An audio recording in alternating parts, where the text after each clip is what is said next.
applause for our old mate here. John, give him a nice round of applause.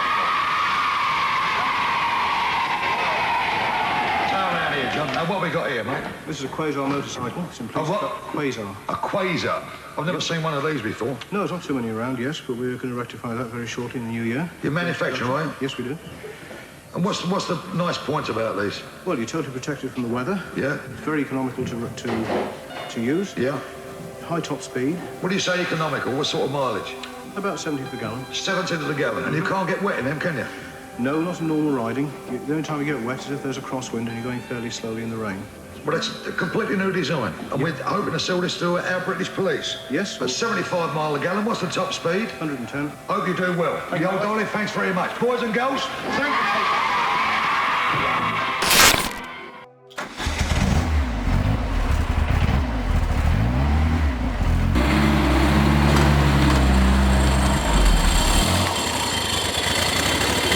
I'm Mark Crowson. I've been riding bikes for over 50 years.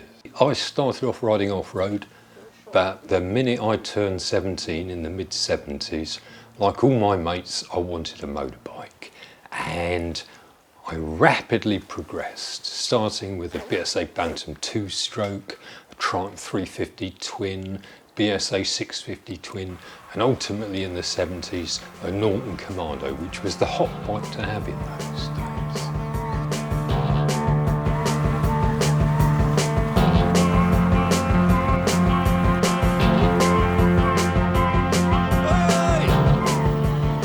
Given that bikes have been and remain a huge passion of mine throughout my life, you can't imagine how pleased I was to discover that I had a great-grandfather called William Plummer, and he ran a garage business in Enfield up until 39. But what pleased me was I discovered that on the 1901 census, he was listed with the profession of cycle improver, and found that he worked for a business called Seymour Brothers. And Seymour's had two approaches to improving bicycles. And the first one was to convert them to an electric transmission. And if you see a photo of their shop, on the window it has this prominent message saying, "Ride electric cycles." And this is in the 1900 whatevers. But their second strategy, and the one which proved rather more successful, was to install small petrol engines into bicycles. These motorised bicycles became the forefathers of the motorcycles that we all ride today. By the time I started riding bikes in the mid-70s, these motorised bicycles had had 70 years of evolution and development, and they were great. And you know, the frames were much stiffer, they had suspension at both ends, they were enormous fun. But there was one aspect of them that was still very clearly the descendant of the motorised bicycle, and that was the riding position. On a motorcycle, you are perched on top, just as a cyclist is. And technically there's a number of problems with that, and personally, because first of all, obviously, you're sitting there in the weather, and in the summer you've got bugs, you've got dust, grit thrown up off lorries. In the winter you're in the rain, you're in the cold, it's a miserable experience. But you're also hanging on for grim death as you twist the throttle wide open. The faster you go, the greater the wind blast that you're fighting to control. That is not only unpleasant, but it creates a lot of drag. And drag is bad, both for fuel consumption, who cares, and also for performance, which is why you see so many motorcycles crouched down onto their fuel tanks. The riding position causes a lot of instability because the rider's weight is high up, far off the ground. So when you brake or when you accelerate, it unsettles the motorcycle and it dives or climbs. And perhaps the most serious consequence of being perched on top of a motorcycle is what happens when you hit something. The rider is thrown off the bike and he then takes his chances. It's pure luck whether he survives that or bumps into a bit of street furniture or vehicles. So that is the reason that motorcycles are regarded by so many as a very dangerous form of transport. In the early 70s, there were a couple of guys, big motorcycle enthusiasts, called Malcolm Newell and Ken Lehman, and they were the first ones to really question whether this motor bicycle layout was the best possible way to build a high-performance two-wheel vehicle. In what is probably the world's smallest motorcycle factory, sited at a tumble-down cottage in the Wiltshire Downs, with a combined research and development staff of one, namely himself, Malcolm Newell, design revolutionary, thinks differently. Good afternoon. Biking, of which I've had 100 plus vehicles. A lot of them have not been suitable in many ways, and some have been suitable in most ways, but not all. So I evolved for my own personal habits and personal reasons my style of biking. This really consists of basic logic. They decided it could be improved by three main measures. By lowering substantially the mass of the motorcycle mechanical drive parts, and particularly of the rider, by getting that stuff down closer to the ground. That would make the bike more manoeuvrable, controllable, agile. Secondly, they decided that in the interests of comfort, you would sit in a comfortable bucket seat with your feet forwards in the same posture as a Formula One race car driver. The humans have to be put in the smallest possible position, which, as on racing cars, is the laid-back effect of looking at one's toenails. Thirdly, they decided that to protect the rider, we would have a full steel space frame to give physical protection, and enclosed bodywork, which would not only deflect all the wind and the rain, but also improve the aerodynamics and hence the fuel economy. With those ideas in mind, they went off to Melksham and they built a prototype. And it looked like nothing anyone had seen before. And, to their delight, it really worked. The thing was both stable and agile at the same time. It was very comfortable and it was quick. The extraordinary Quasar appeared. What was it designed to achieve? A better performance from less power by decreasing the actual aerodynamic drag of the conventional bike by making a smoother and a smaller shape to pass through the air. The windscreen and roof kept the wind and rain out, and the rather heavy but robust construction has proved very protective in accidents. They then looked around to see if they could get it into production, and they knocked on many doors, and no one in the motorcycle industry would touch it with a barge pole.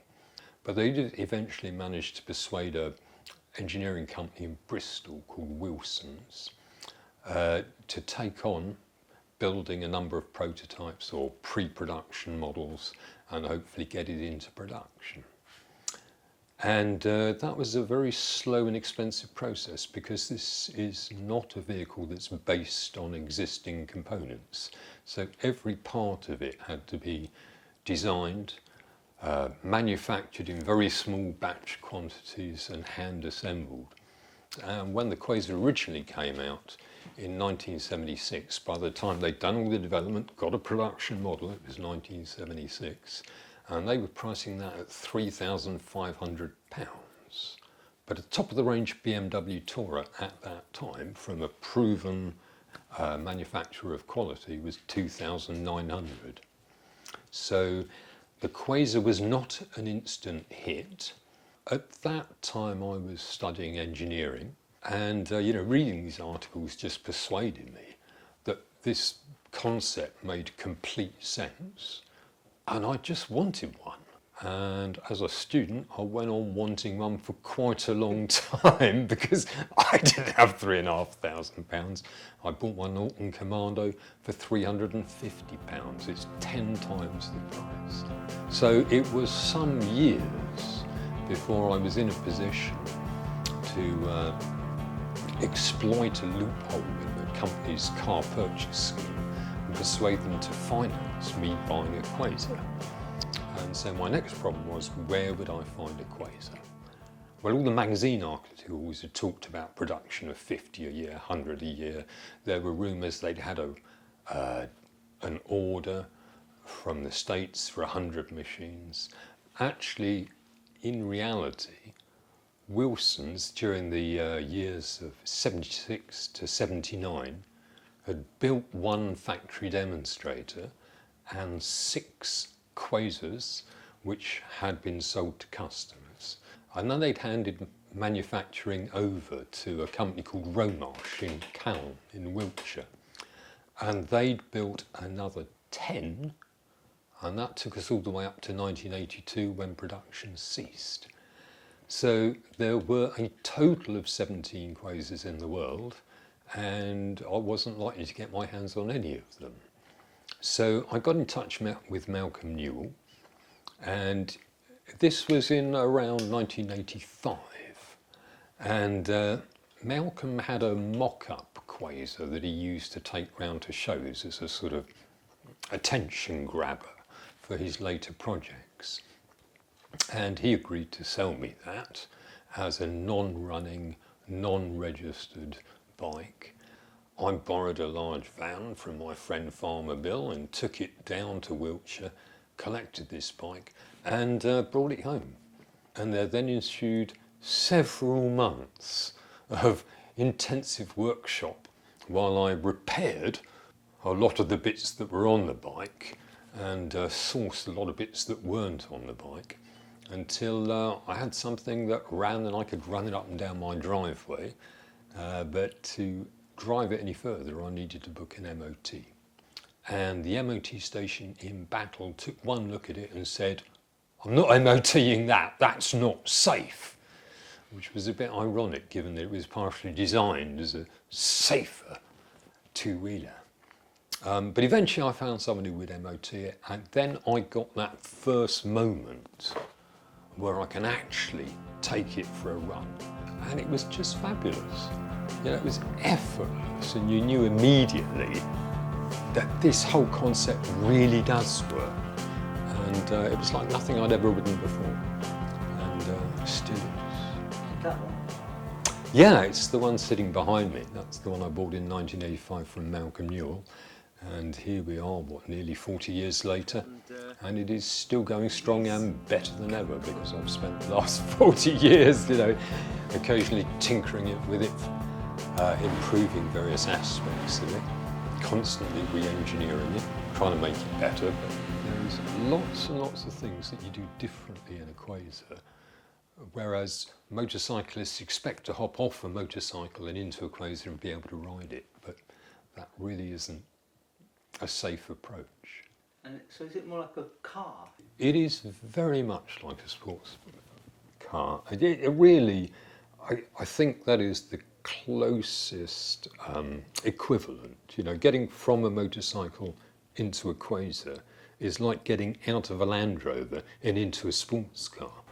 The thing is just so much nimbler, so much more agile, so much better in the corners. This is a first incarnation of a completely new concept, and it was an enormously ambitious project and a huge challenge to find any sort of drivetrain in the 1970s that was capable of being incorporated into this form and working as they wished, because we'd only just had the first sort of Honda 754. There were no 4-cylinder bikes before about 1969, which was when the Quasar project was in its infancy.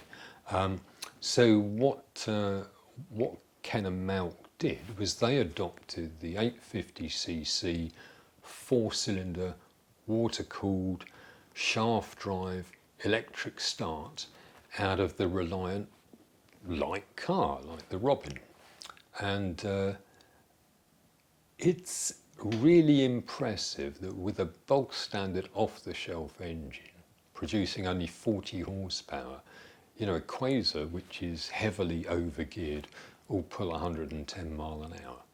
And that tells you that the aerodynamics makes a huge difference because, of course, drag is a square law. If you double your speed, you get 4 times as much drag. And it's extraordinary that 40 horsepower can perform so well.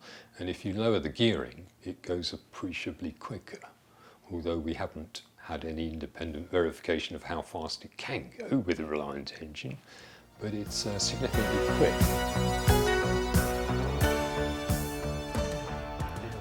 Phil Reed was the world motorcycle champion 7 times. And I met him a couple of years ago. He's unfortunately died subsequently. And he was at a bike show and we went and had a chat. And we talked about quasars because the story I'd heard was that Phil Reed had visited Malcolm Newell down in Wiltshire. And he was riding a Moto Guzzi Le Mans 850, which was a hot bike in those days. And he's that bloody world champion. And so he got Malcolm to take the Quasar out and he tagged along to see how the Quasar performed. And the problem was he couldn't keep up with Malcolm.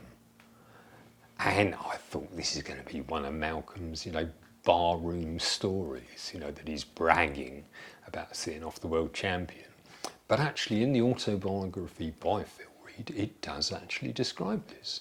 And he was really impressed with the Quasar and he wanted it to be a success. And this is why when he went to the palace to collect his OBE, he actually rode a Quasar to Buckingham Palace with a top hat and tails and got in all the newspapers and magazines of the day, and that was more PR.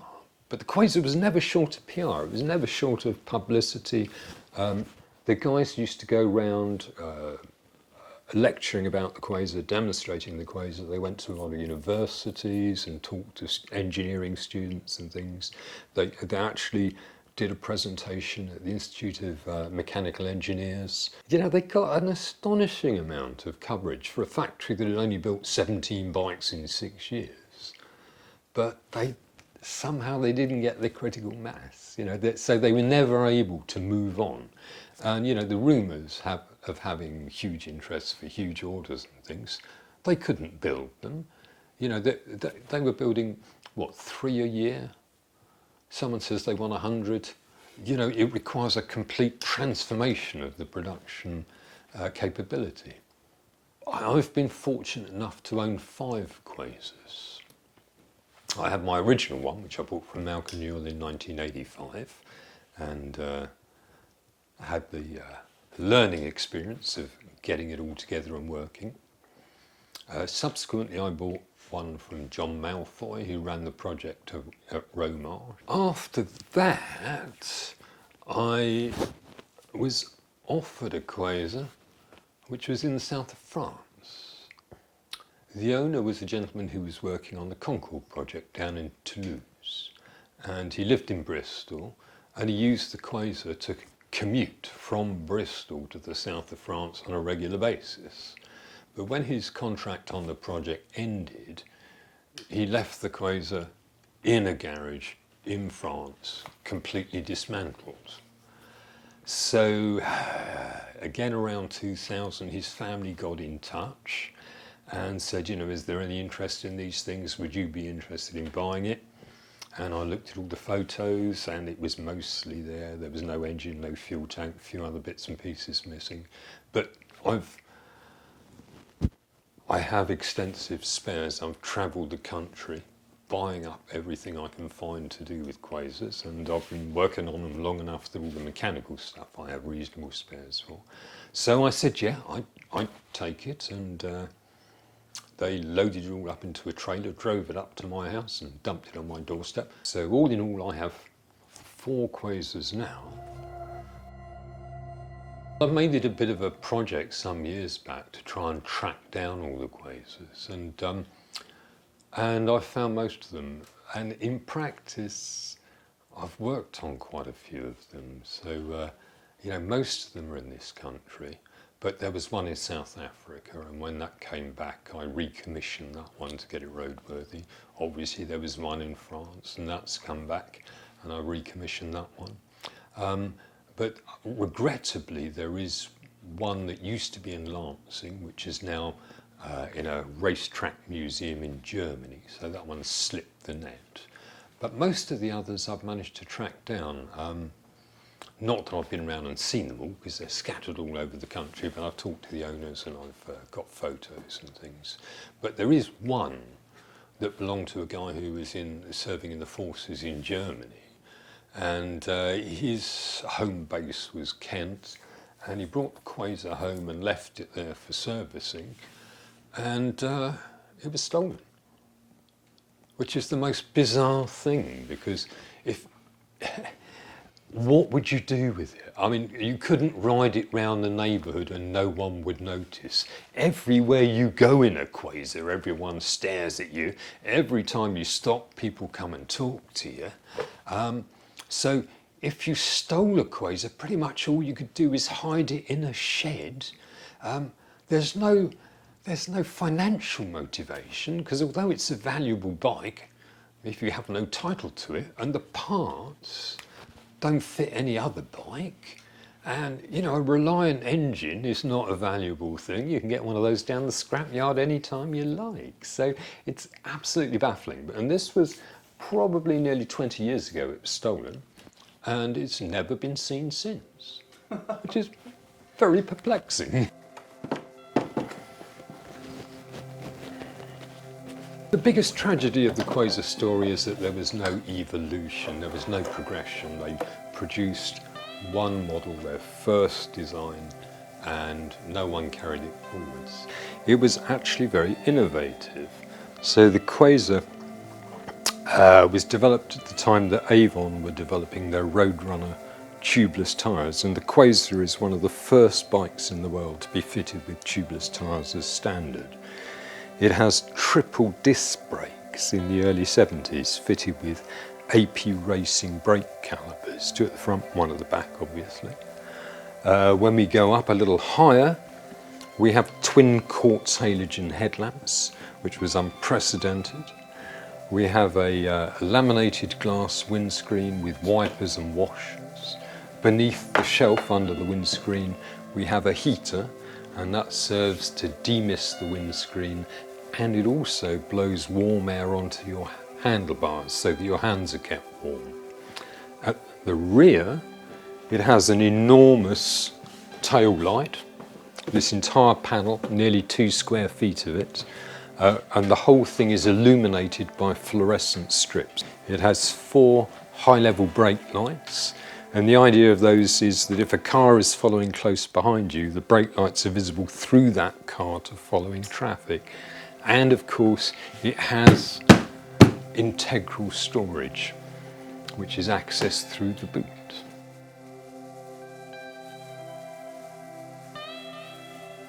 Okay, so this is Quasar number 001, the first one they sold in 1976, received as a kit of parts from the south of France with a lot of the bits missing. And I've rebuilt it from scratch, but I thought that it showed very clearly the mechanical drivetrain for those that are curious about that. So we have this light alloy, 4-cylinder water-cooled engine with electric start. We have the car gearbox with a foot pedal conversion, hydraulically operated clutch, drive shaft. You note that the exhaust is all stainless steel, and that the fuel tank is underslung so that all the weight of the fuel is as low to the ground as possible, because a 4-gallon fuel tank weighs about 40 pounds. And you know, now in the 21st century, you look at the thing and you think, well, you know, this just works so well, but the mechanical drivetrain, you know, kind of gets in the way of the ultimate joy of it. And in the 21st century, you look at the layout and you think this would be ideal for electrification, because it has a long keel where you could stack loads of batteries, electric motor at the back driving the rear wheel. You've got room above the batteries in the front where currently the the cylinders of the engine and the rocker box are, you could have all your electronics, you know, your controllers, DC converters, battery management system, charger, all that stuff would all sit up above the batteries, assuming that to be somewhat lighter. And it just seems the perfect two-wheeler to convert to electric, whereas motorcycles really aren't, because they just don't have enough space in them to get any significant amount of battery in there. Is that your next project? Well, I'd like it to be, and that's why I bought a zero electric motorcycle, because I'd ridden those and it was great. And they have this big brick battery, which is actually two separate modules stacked one on top of the other. And if you separated them, laid them one in front of the other, you get them into the Quasar with tons of room to spare, and you'd have all the weight down low. And it just seems the perfect donor. I thought it was better to get all the components from one reputable manufacturer and that would all be compatible with each other, than to try and self-build, selecting different motors, controllers, chargers, battery management systems, batteries from another source, you know, to have everything from one bike that works and makes a complete kit seem like the simplest way to do it.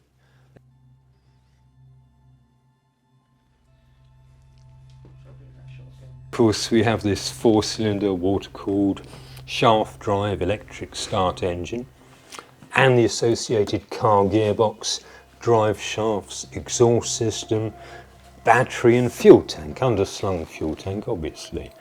But it seems to me that this space would be absolutely perfect to store a shed load of batteries in there with the motor on the back. And it would be very simple to build a bike in this format using modern manufacturing technologies and lightweight composites that would be a very effective vehicle. I don't want to convert such a rare vehicle, I don't want to chop it around and change it and do it. So I feel that if we built something with this layout, in this format, with these performance characteristics that the Quasar has, but with electric power, we really would have a 21st century version.